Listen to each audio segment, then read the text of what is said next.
Hey everyone, and welcome back to the Firefighters Podcast, where we seek to develop, inspire, and motivate the world of the emergency services operator through a series of wide-ranging conversations. Now, before we go any further, just hit that rate, follow, or subscribe button on whatever platform you're listening to. It's a key performance indicator for us and helps us reach even more people. Now, here's what we've got for you today.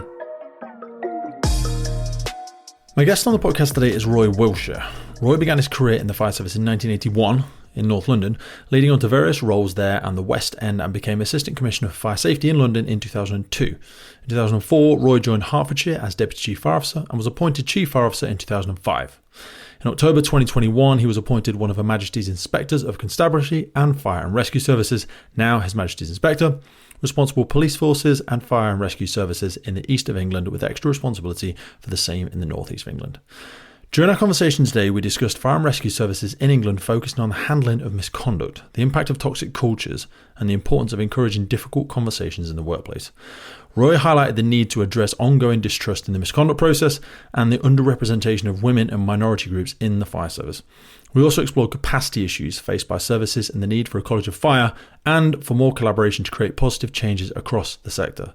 We're excited to bring this conversation to you as an indication of the HMI's interest in being even more transparent. And our hope is this paves the way for lots more dialogue with these types of national and governmental organisations. We also hope to encourage important discussions on navigating the cultural challenges within the sector and to create a more welcoming, inclusive and safer working environment for the current and future generations of firefighters and first responders. So without further ado, it's my pleasure to introduce Roy Wilsher. We'll see you on the other side. So Roy, it's awesome to have you back on the podcast, brother. It was a really, really turbulent time we've had in terms of culture, standards of behaviour, lots of interesting outcomes, recommendations, things that have been coming through from the HMI with regard to standards of behaviour and how we handle them within the UK Fire and Rescue Service. Now, I want to be aware that all of our listeners are coming from a different place, coming from a different context and a different level of familiarity. So before we get into some of the reports, could you just give us a broad stroke outline of what the role of the inspector actually is? Oh, so in terms of the inspectorate, of course, we inspect police, constabulary and fire and rescue services. So I don't just inspect fire and rescue services. I inspect more police forces than I do fire and rescue services. Okay. I'm also the lead for integrity in HMI CFRS. That means policing, vetting, counter-corruption and professional standards. We do an inspection of that, and I am the SRO, the Senior Responsible Officer for that in the HMI. So this is a big part there. So if you look at our strapline anywhere on our website, it's about making communities safer. So we're doing very much the same thing as fire and rescue services and police forces, trying to make the community safer. We just do it in a slightly different way. We do it by trying to help fire and rescue services, police forces to improve, pointing out where they're not doing things so well, highlighting where they do things well, and that can be used as good, best, innovative, promising practice, and sharing that with other organisations. So very much so, it's inspection on the ground, pointing out good and bad, spreading the good, helping to improve the bad. This episode of the podcast is brought to you by Gore-Tex Professional Fabrics. Now, we all know the working environment of a firefighter is filled with challenges. We face serious risks on the job, such as heat exhaustion, burns, physical and mental stress, and we frequently come into contact with high levels of toxic chemicals. Now, I have been wearing Gore-Tex for nearly 2 decades on the front line, working in hostile environments, tackling challenging incidents from firefighting to water incidents and in urban search and rescue environments. Gore-Tex have a well-earned reputation for protecting professionals in the fire and emergency services through their family of highly innovative, waterproof, breathable moisture barriers that exceeds global performance standards and are trusted worldwide. Gore-Tex, going further together. So this role expanded into fire and rescue services in 2017. What am I right in saying that? They went into inspecting fire and rescue services, and you regularly report on the need for services to tackle misconduct among their staff to improve their culture. So in March 2023, you published, or yourself and the team obviously, published the Values of Culture Spotlight report. What were some of the key things that got highlighted at the outcome of that? Well, it's going back to values and culture report. I think that one of the things we were definitely highlighting there was the extent of poor behaviour still, where we're finding poor behaviour across fire and rescue services. But I really want to emphasise we don't mean everyone on every watch, on every fire station, every team in the fire and rescue services. There's thousands of people out there working for fire and rescue services doing a good job day in, day out. Having said that, we come across, and we still regularly come across, too many examples of poor behaviour. People being not treated well, people being ostracised, misogyny, sexism, homophobia, abuse of power, and these things had to stop. So he made a number of recommendations, 30-odd recommendations in that first report. What I'd like to say as well is the services have responded well to those. Most of those recommendations are being dealt with, progress. Some are harder than others. Some came in straight away. And we did say in this report, this recent report on misconduct, we are seeing the green shoots of improvement. And chief fire officers, fire authorities, other organisations associated with fire and rescue services taking these things seriously. Now, we call these recommendations. Now, if I tried to overlay the analogy of like national operational guidance, it's a widely agreed, and again, we're not going to get into the bowels of it, but if you chose not to do it, you'd have to have a very good reason as to why you're choosing to go against what's recognised as a good standard of behaviour in this analogy. What happens if people don't take on the recommendations? Obviously we'd like to encourage healthier cultures in all of our workplaces. People should love coming to work. We talk about this fire service family, and I don't say that in a sarcastic manner at all. But if people and services and brigades aren't actually taking these recommendations on board, why does it matter? So there's a few things here. Let's go back to the NOG analogy, National Operational Guidance. It's seen as industry standard now. So you can choose not to follow it if you've got a better way of doing things. If you have got a better way, please tell everyone else so everyone could do it that better way. So what I used to say about procurement in the fire and rescue service as well, you get 20, 25 services join up on procurement. You ask why others haven't done it. I said, we can get it cheaper. I said, well, why just you don't tell everyone else then? Just tell everyone else you can do it better or get it cheaper. Don't keep it to yourself. Yeah. So that I think with NOG, particularly important because it's industry standard, and if you don't follow it and something goes wrong, you could end up in a coroner's court with someone saying, why haven't you done this? With our recommendations, it's true, we have no power to implement or force these recommendations on anyone. Our power is often said is in our voice. Our power is highlighting things, and our power is highlighting where recommendations haven't been followed. And I suppose ultimately, if there's a serious case of harassment, an employment tribunal or something like that, the recommendations could be referred to and organisations asked why they didn't deal with it. If you look at the state of fire reports, same as state of policing, the Chief Inspector, Andy Cook, has asked for some more powers for us as an inspectorate. Not so much, not to be a regulator and not to force things to happen ourselves, but to make sure if we make a recommendation, services and forces do get help from someone like the College of Policing. There's not a College of Fire yet, and there's still a recommendation for everyone, or from NFCC, or from APCC, or from LGA, or someone else. So they do actually get the help we think that they should take. So you're right. Ultimately, people don't have to follow the recommendations. We think they're good recommendations, and certainly from a thematic, it's been pretty good report, pretty good feedback from people saying, they're pretty much where we expect them to be. But you need to explain why you're not improving if you're not following those recommendations. I always think it's a very, very difficult thing. So just to build on the analogy you gave of procurement. So you will have some large services and some large brigades, significantly larger budgets, more buying power because they're so much bigger. And also within their services, they may have more resources to give to a certain effort. So as an example, we had a gentleman called Apollo Girolabos, is a really, really I know Apollo fascinating. Worked with him data analyst from London Fire Brigade. Fantastic bloke. Some of the stuff they're doing there is amazing. But they also have, I think he said 10 or 12 people in their data analyst team. So it's no surprise. They are the tip of the sword. They are leading on a lot of their cultural density reports and their risk management and correlations between human behaviour and all this sort of jazz. For smaller services, smaller brigades, to flip back to our behavioural elements, for them to turn the ship around, to use a term from a different book, around culture and stuff like that, they may not have the same size resources, and their ability to be agile with stuff like this might be significantly diminished. So, to ask someone to, take these things on board and, show me that you're making a massive effort towards it, is there any understanding from the HMI with respect to the sizes of some of these organisations? Because when I speak to a variety of different senior leaders as I travel up and down the country, they agree with all the things that or probably the vast majority of the things that HMI are recommending, but they just find themselves, we've shrunk ourselves down to somewhat of a skeleton crew in lots of our services and brigades for a variety of reasons we're not going to get into. People are struggling, they're sprinting just to keep up sometimes, and then they feel like they're getting all the Grenfell recommendations, some NOG recommendations, some HMI recommendations, and it's like, it's hard for them to feel like they're making success, if that makes sense.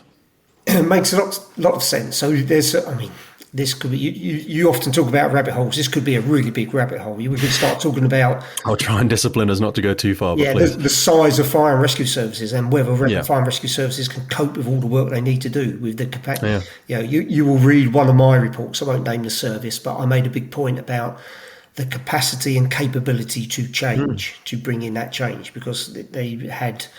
And let's be fair, cut back so much in their other professions, and other than firefighting, the other professions, program management, legal, finance, data, all those sorts of things. It's just Greenbrook staff tends to be the first one to get cut, doesn't it? And then when improvements like this come through, it's very emotive to close a fire station, but then you cut the backroom staff. People don't seem to care as much, which I think is horrific and horrible to a lot of our very talented Greenbook staff. But then when we need to do a lot of this sort of work, we don't have the people power to do it. This episode is brought to you in partnership with MSA Safety. Today we have them to thank for the improved firefighter safety through connectivity in their brand new connected firefighter system. At the centre of the connected firefighter platform is the MSA M1 SCBA with telemetry. That integrates straight in with the Luna system, which is a wireless all-in-one device creating an independent search and rescue network, providing edge detection, enhanced personal thermal imaging, while simplifying post-scene reporting and data retention. All of this then plugs into the FireGrid system for cloud-based connectivity, real-time information, and data-driven decisions for the incident commander. MSA are truly taking massive strides in the future of improved firefighter safety through connectivity in the brand new MSA Connected Firefighter platform. Now back to the show. Yeah, so capacity is an issue, especially when there are a lot of recommendations coming around. With the MEN Arena, the Grenfell, our reports, other recommendations. So I think that the size and capacity of fire service is a big question for all of us to talk about. But we're also, this is where collaboration and working together is really important. I'd take Professional Standards Unit as a perfect example. You're right, you go to London Fire Brigade, they've got several people in a Professional Standards Unit headed up by a very senior manager and with full-time investigators. Yep. I don't expect that off of ex-Shire Fire and Rescue Service. What I do expect is they have some way of bringing in that professional advice, whether it's county council, if they're in county council, whether it's joining up with other fire services, whether it's using another local authority, where there's lots of different ways of doing the same thing. So it's about being clever around that. I think it's also is where you choose to spend your money. You can still choose to spend money. And some of the smallest budgets, fire and rescue services, are still 30 odd million. And I know 80 odd %, probably more, is people, but you can choose where you spend your money with those people as well, and how you do that, and how you align to where you want to get to. And some of the things we're suggesting aren't actually that hard. So give people confidence in the investigation procedure, give people some training, allow them time to do things, make sure the case management system is correct. They are things that you can manage without lots and lots of resource. So yes, do understand that there's capacity issues in some of the sector. do think there should be a College of Fire, very much like the College of Policing, that looks at professional practice along. So National Fire Chiefs Council does a lot of that and does very good work on that. But having more resource to assist in those areas would certainly help. I know we're not going to attempt to be in solution mode, so I'm having the very bad firefighter approach of proposing you to give us a solution. But many people, and we won't name any organisations, will say that, yes, we did have a College of Fire, actually, Roy, as you are more than well aware, and we're not going to go into that one as such. But the College of Policing, I was speaking to somebody the other day, has a great deal, I believe, of government funding. Yes, it does. So historically, a place that was once a College of Fire has transitioned into an external company now. I'm not, and there's a lot of places, some very big services. One particular, I think, has just invested 60 million in its own training department. So I can't imagine that a lot of those are going to be very interested in contributing some funds to a College of Fire, whereas the vast majority of the smaller ones are hungry for that. But I wonder if we're just, we're not really giving practical advice by saying we need a college. It's all very well and good, everyone's saying that, and I think we agree with it. We're like, yeah, everybody used to love going to a College of Fire and the networking and all that sort of stuff. I'm not really very confident, unless the government's going to put its hand in its pocket, that is going to be achievable. But please go as far or as short into that analogy as you please.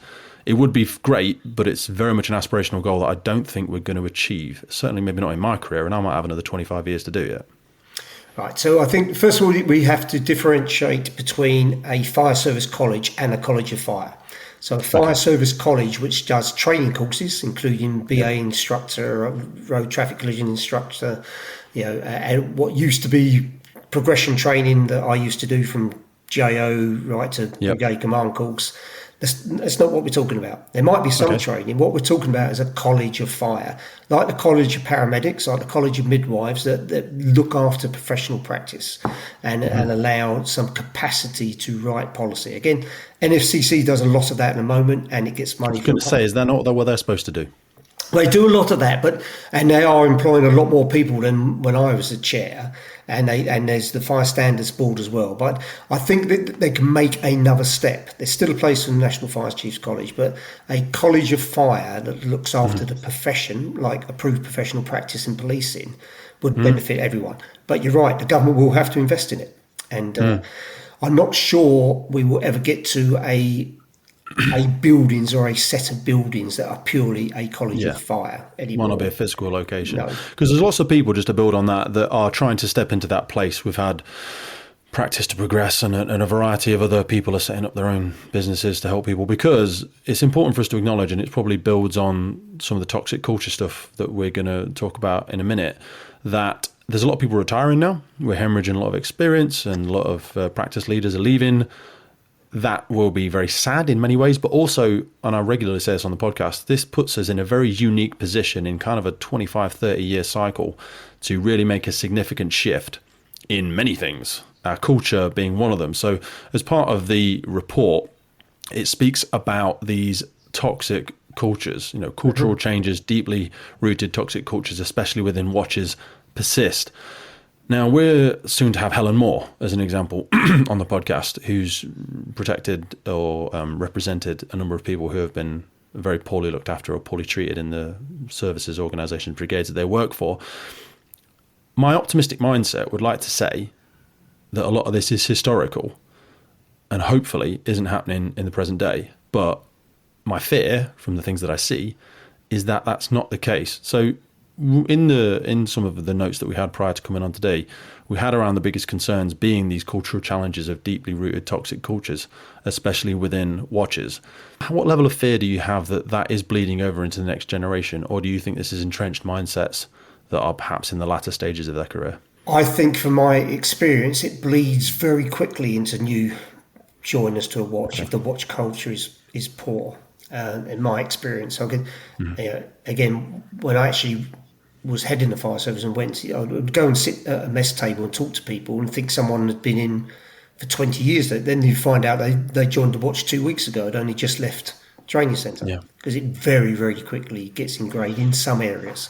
But again, some of that culture is good and ingrained well. So that's why two of our recommendations. One is to look at how you change people around watches more often. And I know that's not popular, and there's lots of arguments about family friendly and locations and people that aren't close to each other and those sorts of arguments. Are we talking about breaking up watches, you mean? Yeah, breaking up watches or moving or changing. I'm not sure it's healthy for anyone to spend 28, 30 years on the same watch, same location. I've never stayed in a job for longer than 2.5 years. I just get bored. But I think that's my ADHD mindset. But I also say for anyone, like, if you've been on the same watch and same station for 30 years, with respect, you've not got 30 years of experience. You've got 1 year of experience 30 times. Like, there's lots of different places you could go, people you could learn from, just because Blue Watch, wherever, you think is amazing. Well, Red Watch, the other place, has probably got loads of fascinating people that you're never going to learn from. And you're never going to have a more holistic view of the fire service if you only ever work on that one station, that one watch. And you probably will unconsciously pick up a lot of bad behaviours without even knowing it. Yeah. The hardest move of my career, which has been quite a long time now, was my first move from White Watch Hornsey to leading firefighter. It was just leading firefighter then in November 1987 to Holloway White Watch. That was the hardest move. But once you've done it and once you've moved and once you realise actually it brings a lot more experiences and just as much knowledge, just as much enjoyment, it's easier to do. And that's why our other recommendation is on permanent promotions. The team here at the podcast are extremely excited to announce our brand new partnership with Patrol Store UK. Patrol Store has been serving the UK's police, fire and emergency communities and first responder sector since 2008, providing leading brands such as Hikes, Magnum, 511, Nebo, Op Zulu, Highlander, AKU and many, many more of our favourites. They are now also supplying bespoke uniform, PPE and station workwear to fire services around the UK. So for all our listeners that are part of your USAR, your HEART team, your ISAR team, your armed response teams, your fire investigation, your NALO, your hazmat and all of the training departments that have got your own budgets, be sure to get the absolute best for your team at a realistic price by contacting Aaron and the team at Patrol Store and referencing the Firefighters podcast. Patrol Store will also be taking part in our listener competition giveaways as well as providing unique discounts to podcast listeners. So for people that are always asking about Hikes boots as an example, that is one unique discount code that is coming to you very soon through Patrol Store. We've also got some incredible bags. I mean, the Op Zulu bags are a game changer. So you know the really Gucci and expensive tactical black bags that everyone's using in CrossFit workouts and taking to the gym and taking to stations? Well, they've basically got that, but it's made better and costs less, because they're not slapping some Gucci expensive brand name on it and it's giving you what you want on a first responder salary. Be sure to keep your eyes in the notes of the episodes for links to unique offers and discount codes. And if you're looking to buy well and buy once, be sure to get in the notes and head over to Patrol Store UK. Now back to the show. I was actually quite shocked to find that people did permanently promote people onto their own watch. I think that's a ridiculous idea. It was a surprise to me when we found it in this thematic. But even if you're long-term acting up for 2 months or more, really consider whether that's someone from the same watch. I understand the short-term, I understand the weekends, those sorts of things, but how you can manage and tell someone when they're not doing their job properly, when you've been basically their mate for a long time, it's very difficult. I'm a big fan of temporary promotions. Again, not necessarily in the same watch, but a lot of people in the services and brigades that I speak with, they hate them because they think it's not very family friendly. I don't know where I am. I don't know how long I'm going to be there for, blah, blah, blah.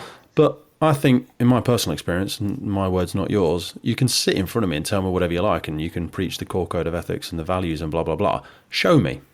I'm going to put you on this place for 12 months. Show me. And if you're not, that's okay. There's clearly some more training and development that needs to happen, and we'll get you that support from the rest of the service and HR and wherever else.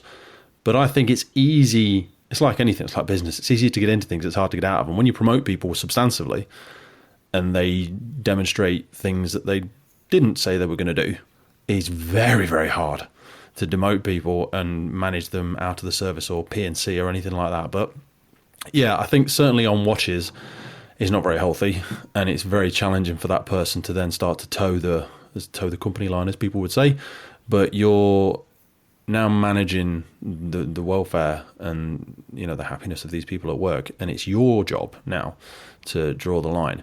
Mind you, it's a good thing to build on there. We talk a lot about managers and leaders and managing these things. How much of this do you actually think should be self-managed? Like, I like the locker room analogy that the locker room should regulate itself. you'd prefer to have other firefighters feeling comfortable to challenge inappropriate behaviours and low standards when they see them. Now, inherently, it is the manager's responsibility, but everyone's signed up to the same core code of ethics, haven't they?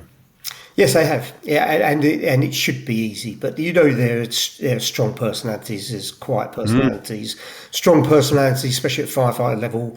And again, I speak as personal experience and what we found from the thematic. Will keep their head down for a couple of years whilst there's a good manager in place, because that good manager will move on, because movement is so quick at that level, fire and rescue service. So yes, it should be self-regulating people's world. It's one of the examples I give. My two sons are 31, almost 30 now, so they're and three of us don't find it hard to treat women with respect. It's not actually that hard to do, to treat women with respect and treat other people with respect. It's not actually that hard. So yeah, it's self-regulation of yourself as well as others. But I also understand that if it is a strong watch, because I've been there, I've been a station officer watch manager and a ADO station commander, it can be hard to make sure the discipline and the standards on a watch are what you expect them to be.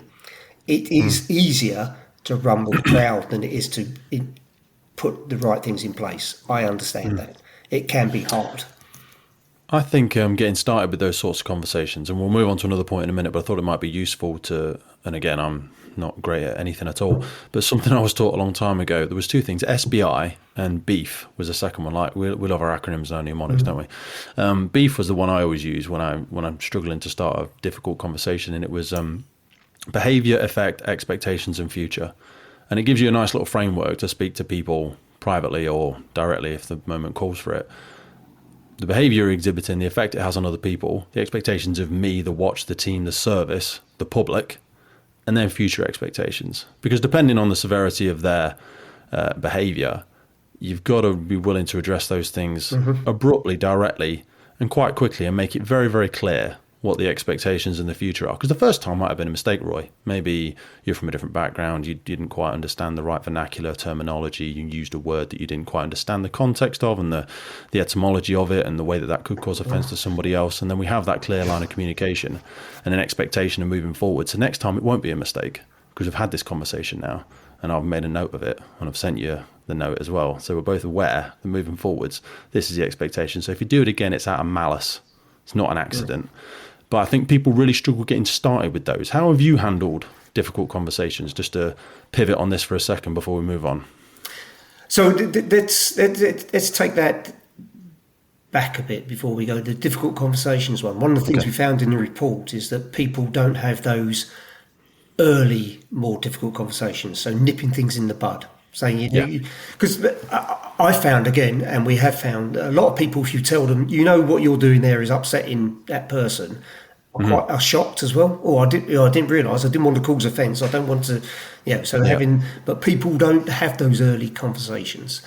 So I think this is, and I know it's hard. It's going to sound fairly harsh, but one of the things that people who worked with me in the past will know that I often said was, you don't come to work to be liked.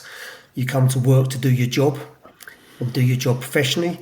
If you're respected, that's great. If you're liked, it's a bonus, but you come to serve the public and do your job and treat. So you have to have those difficult conversations. But again, we're all different. Other people find it. I didn't, I've had times in the past where I've had, especially as a station commander, I had a whole watch against me, literally a whole watch. A firefighter nose to nose in the corridor saying, "What are you doing here?" I said, "I'm here to sort you out."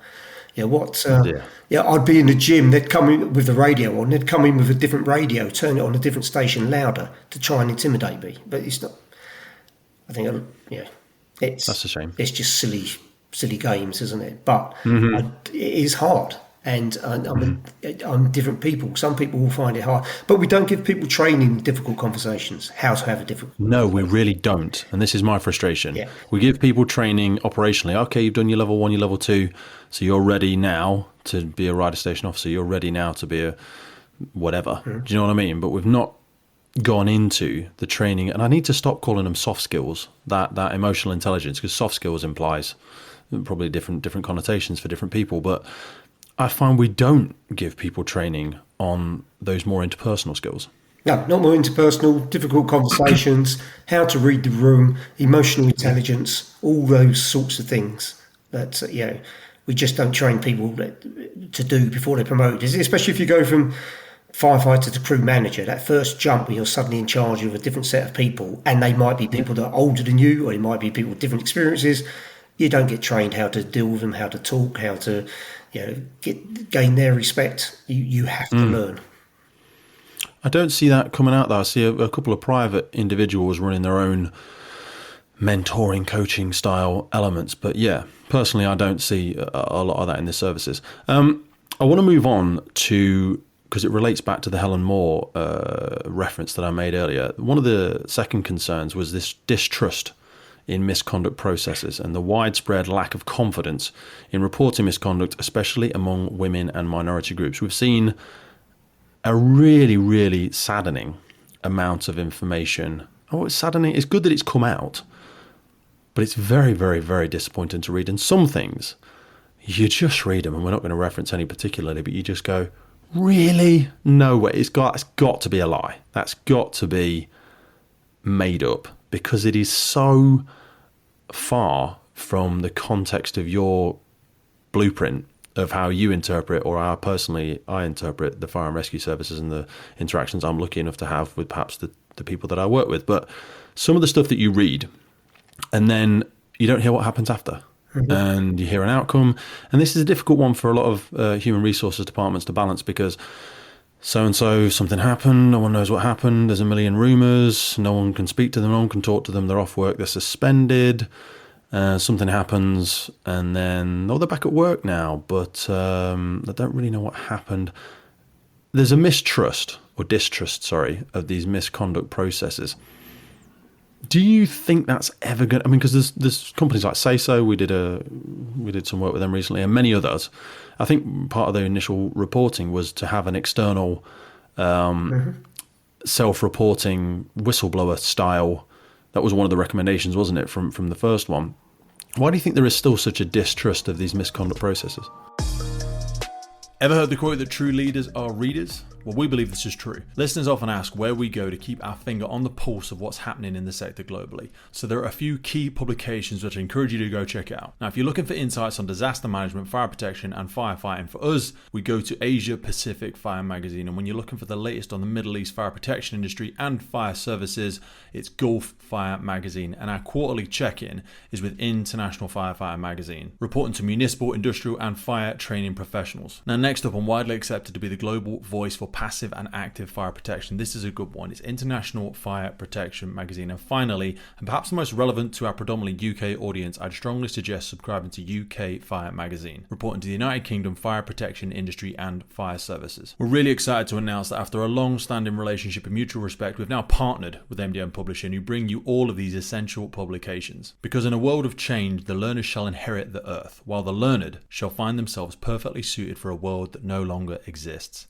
Eric Hoffer said that, and I believe he was right. So keep growing, keep learning, and keep yourself in the know and at the cutting edge of what's happening globally by dropping into the notes. And as a gift from the podcast, you can actually subscribe to any of these publications for free using the link in our notes. Now back to the show. So there's two sides to that. There's the side you're talking about there. People don't know what the outcomes are and why people have been dealt with the way they have or not been dealt with.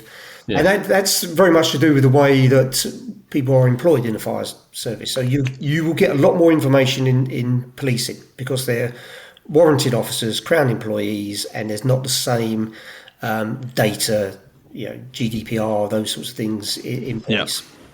And that also stops fire and rescue services learning from each other as well, because you have to, you're very, very sparse information being shared, because that's all that can happen. And I've talked to a number of chiefs about this. So one of the things we're pushing for, the same as a barred list, we would like a barred list. When people who are sacked from any fire service is barred from joining another one for 5 years, same as policing. That needs to change in law and regulation.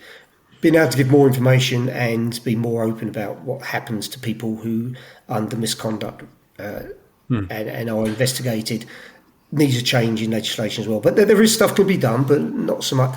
But there's also the other side of mistrust is that, and I don't know whether it's malicious or whether people just gossip, but things get out. People get found out. Yeah, people are actually told if you bring that grievance forward, it might limit your career. People, information, and if you happen to be the only person from a particular minority group on a station who makes a complaint, you get found out very quickly, and people find out it was you complaining, and worse things happen again. So there's all sorts of reasons. So confidentiality, better case management, better training, more openness with data when we can. I think that will need to come under the change of legislation, will help improve these things. Why will that need to come under a change of legislation? It's just because employment law. So employment law focuses on fire and rescue services because it's standard employment law rather than the warranted officer. And I'm not saying all firefighters should become warranted officers, not saying that. But a slight change in legislation would help with the learning. Yeah. If I get sacked from Tesco's, Sainsbury's are never going to know. No. You know what I mean? But if I are under disciplinary with X service brigade, then there's also no way for them to freely share that information. Even if someone else says, oh, we're looking to employ Pete at wherever, they're under no obligation to share that information, are they? Oh, that's correct. And we want they probably have to even ask my permission and go, would you like us to share your personal record file with and I'll say, absolutely not. Yeah, and that's one of our recommendations for a barred list. That came from Values and Culture for a barred list. So that information is available. Okay. Help us understand the element around it, especially being women and minority groups. I always think, so I attend Women in the Fire Service every year. It's a wonderful event to be able to go to. But I also think it's very sad and not sad, I'm going to say it's sad and disappointing how popular it's become. And I say that as a compliment because the fact that it is so popular and people perceive it to add so much value, which I would agree with, would perpetuate the belief that these people really do not feel very welcome in their own organisations. Yes, so I think, although there has been some improvement recently for women being employed in operational roles, and that improvement's come because more women will be employed, not that older white men are retiring, it's still not a good representation of diverse workforce, especially in urban areas. There's still not that representing your community in that way. And even with the increase in women being employed, finding yourself as the only woman or only person from an Afro-Caribbean background on a station, on a watch or even a station is not unusual. So it will feel different. And as I said, it's not hard to treat women with respect, but quite obviously, I've never been a woman. I don't really understand what it's like to be a woman in a man's world. Mm-hmm.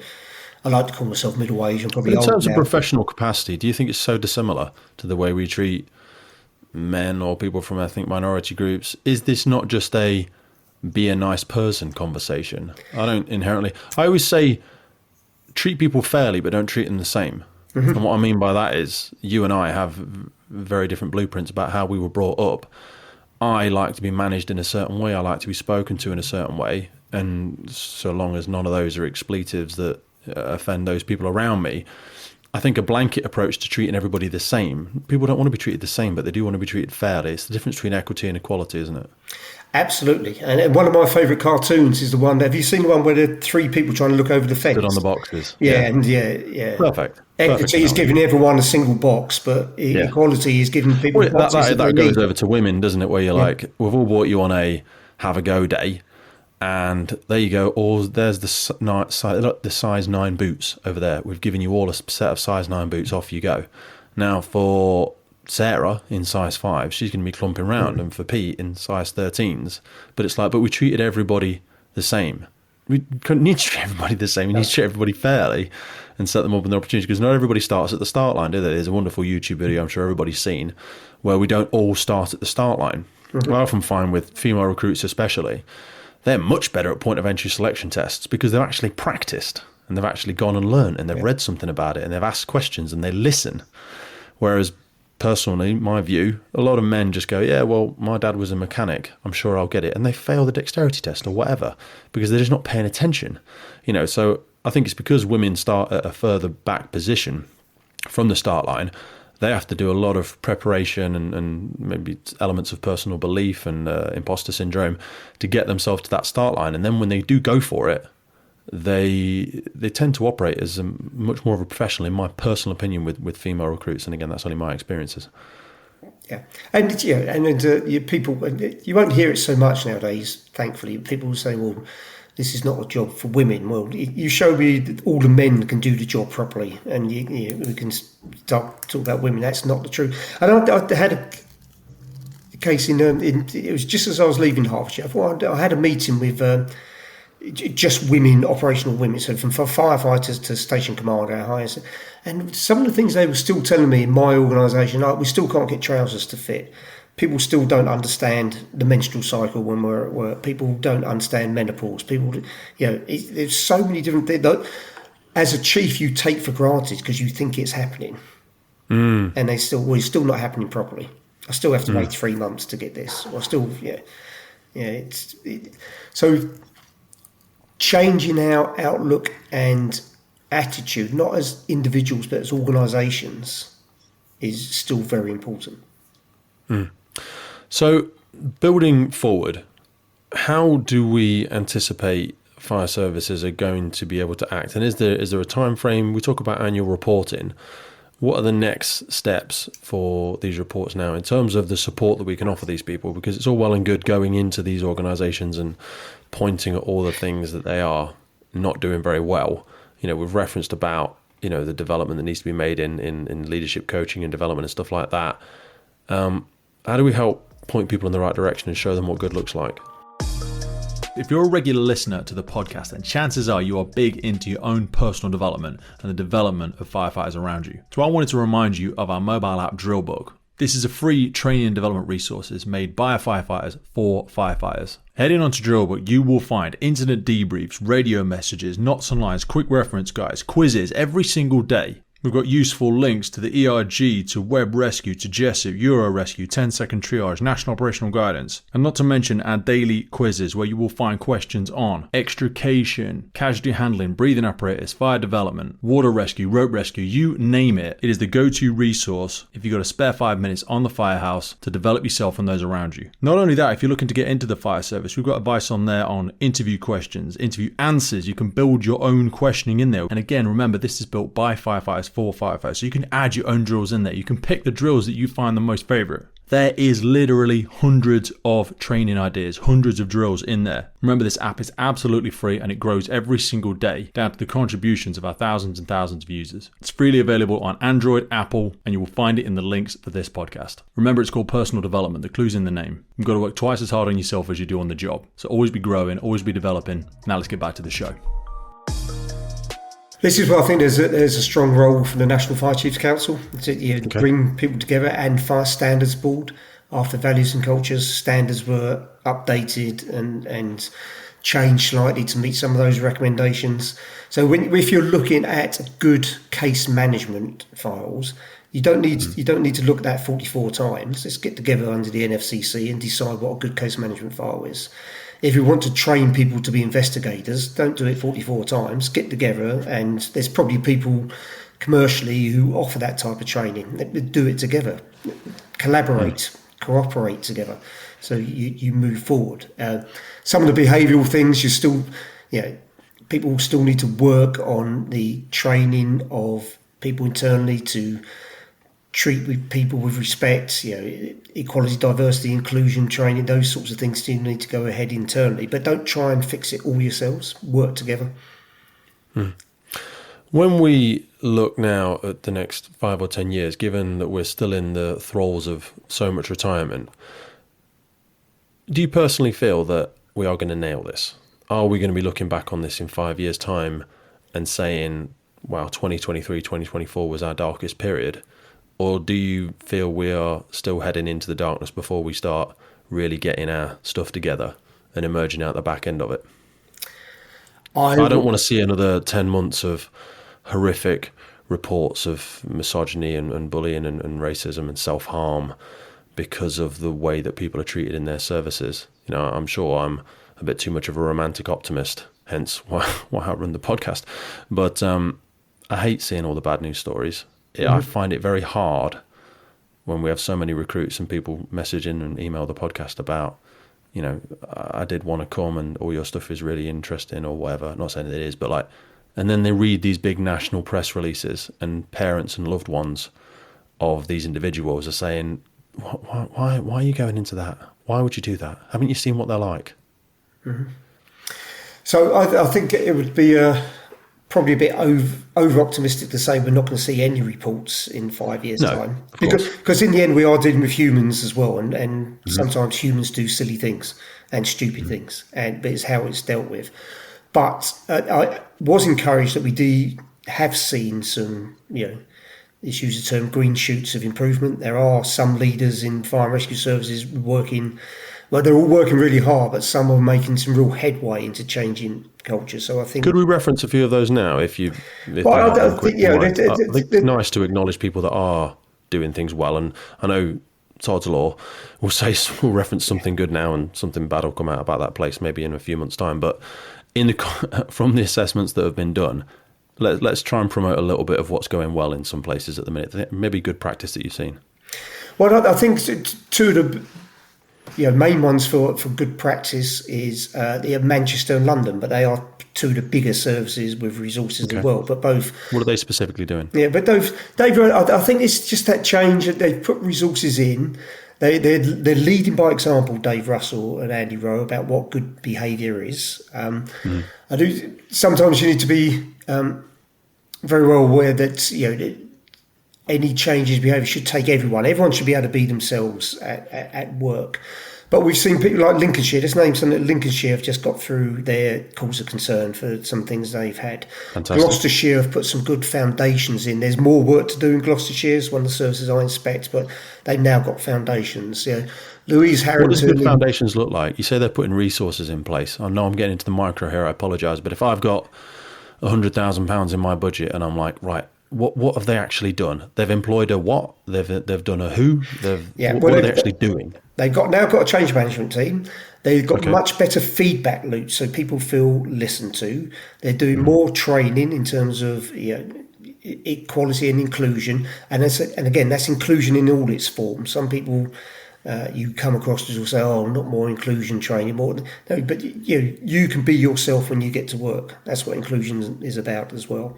So you become part of the team. So it's resource, it's training, it's some changes in procedures, but a lot of it is about living what you're preaching, is leading by example. Another good example is Buckinghamshire. They've done some really good work. It's hard to continue that change. Cultural change takes a long time, but they're starting to do some. And I'm sure there's others out there that are going to be upset I haven't mentioned them now. But but there is some good things going on across the service. It just needs to be maintained and supported. I would be remiss if we didn't acknowledge the fact that unions, and there is more than one union out there, have a great deal of influence on the behaviours, what's tolerated, how things are reported. What role do you think unions should be playing in trying to help us move towards a better state of happiness and belonging for people working in the services and the brigades? Yeah, I think that all the unions have a real role to play in this. They're organisations in their own rights. They've got strong union membership across the board. So treating people in the right way, living by the values, the code of ethics as well. There's no problem with all the unions adopting the code of ethics. I know it's in the standard, but treating people in the right way. People deserve representation when they get it, but representing people in the right way. We found in the thematic, and this is union representatives rather than unions, trying to make deals, trying to get things sorted early, taking out extra grievances to slow down the process. So there's those things go on as well. So every organisation associated with fire and rescue service has a role to play, including us as an inspectorate. We need to live by the standards and the standards of behaviour and everything else. But so did the unions, so did the LGA, so did the NFCC, so does everyone, so does the Home Office. Because I often think with unions, to the greatest of respect, and I supported union for many years now, if you always bring a knife to a conversation, you're probably going to have a fight. And what I mean by that is you're part of our family, you're part of the organisations. People perhaps trust you more than they trust senior leaders, and I'm speaking directly to our unions here.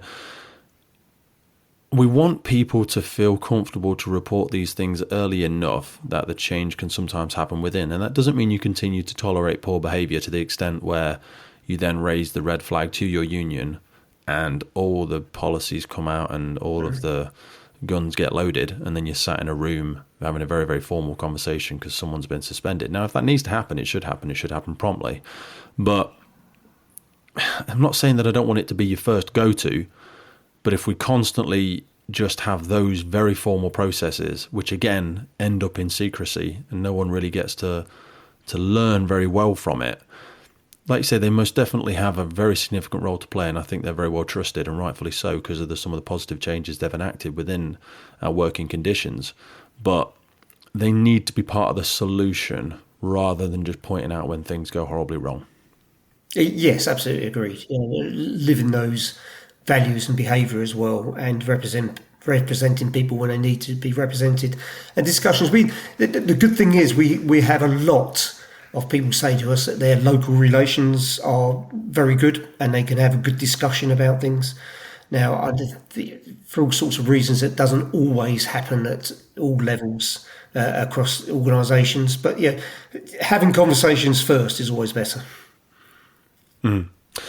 Well, Roy, I really appreciate your time today, brother. I know it is a sensitive subject for people, and I'm sure as people have been listening, they will have agreed with lots of things and they will have been frustrated with the lack of depth that we've gone into in other elements. But we were always going to fail with respect to go into all the rabbit holes that people wanted us to further explain. But I think, well, I know full well because a number of my colleagues work for the HMI, these people aren't there to find fault all the time. They're looking to highlight things and propose solutions, as you've recognised some really good practice in other organisations around the UK that are making those, new shoots of change.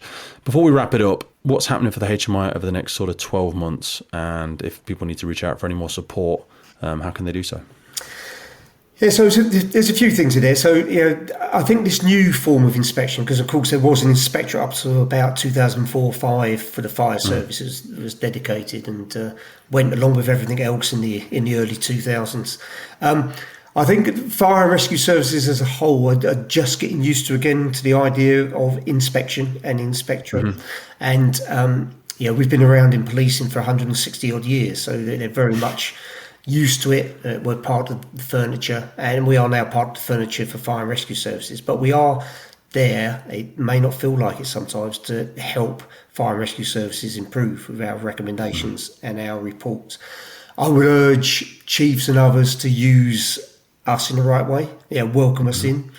Some of us call us free consultants, so not quite that, but we do get to the bottom of things and do help to show out. So self-awareness, I really value self-awareness in organisations as well. No organisation is perfect. What you're good at, what you're not so good at, what you need some help in, let's work on that together. So move that forward. But I also want to end on a positive. There's some really good work going on out there. There's thousands of people working in fire and rescue services, whether they're in operations or resilience or prevention or protection or accountants or analysts or data or HR or anything, all because they all need to work together. None of those can be isolated to serve the public and do a really good job. But let's remember, treat people like you'd want to be treated. As you said, Pete, treat people fairly. It's not that hard to show people respect and treat them well. And let's grow those green shoots. I often think, you've ever heard of Hanlon's razor? Do you know what that is? I'm not sure I have. Okay, we'll close on this one. Hanlon's razor was proposed by a guy called Roger J. Hanlon, and it says, never attribute to malice, which can adequately be explained by ignorance or stupidity. And I'm not saying anybody's stupid. What I mean is, that self-awareness piece, you've got to zoom out. I don't think anybody, or I would say if there is anybody, there's a very, very small percentage of people in the UK Fire and Rescue Service who come to work to play one-to-one defence on someone else's happiness or someone else's career. Often some of this stuff is a lack of training, it's a lack of familiarization, it's a lack of self-awareness, as you've alluded to. And I think this is the role of the HMI, is a nice opportunity from traveling around the UK to come and help people raise their level of self-awareness, get outside of their siloed thinking, and perhaps just give a bit more consideration to the effect, largely unintentionally, hopefully, that they may be having on some of the people that work in their organisations. Because I don't think a lot of the stuff that we see is out of malice. Some of it is, and luckily that stuff is highlighted and dealt with very professionally, and those people are swiftly removed from organisations where they're causing a lot of damage. But a lot of this, I don't think the sector attracts people that are just in it for the money and are just in to climb to the top, because you're not going to be a millionaire joining the UK Fire and Rescue Service. I think a lot of people join it because they want to make a difference, because they want to do a good job for their community, and they want to be part of something that really serves a purpose and helps their community. So I love the work that you guys are doing. I know you get a lot of stick. I know you might not be very popular in some of the places that you go, but it was a real privilege to be able to share some time with you today, mate, and hopefully we can do some more in the future. Thank you, Pete. Good talking. The Firefighters Podcast was created to recognize, acknowledge, inspire, and hopefully even motivate these incredible individuals who have chosen to be part of the first responder community. Our drive and purpose is to create a legacy resource for the current and future generations of firefighters and first responders. We get some incredible feedback from listeners and guests, and as the podcast grows, our desire to create longevity and sustainability means that we are asking for the support of our listeners. If you want to support the podcast, if you want to get discounts to our merchandise, hoodies, clothing, coins, patches, tallies, and also access to all of the incredible documents get shared with us from our podcast guests and sector leaders, then please head over to our Patreon page, and for just £3 a month, you can support the future of the podcast. Please finally hit that follow, subscribe, or rate button on the platform you're listening, and wherever you're around the world, please support your emergency services responders, and thank you for listening.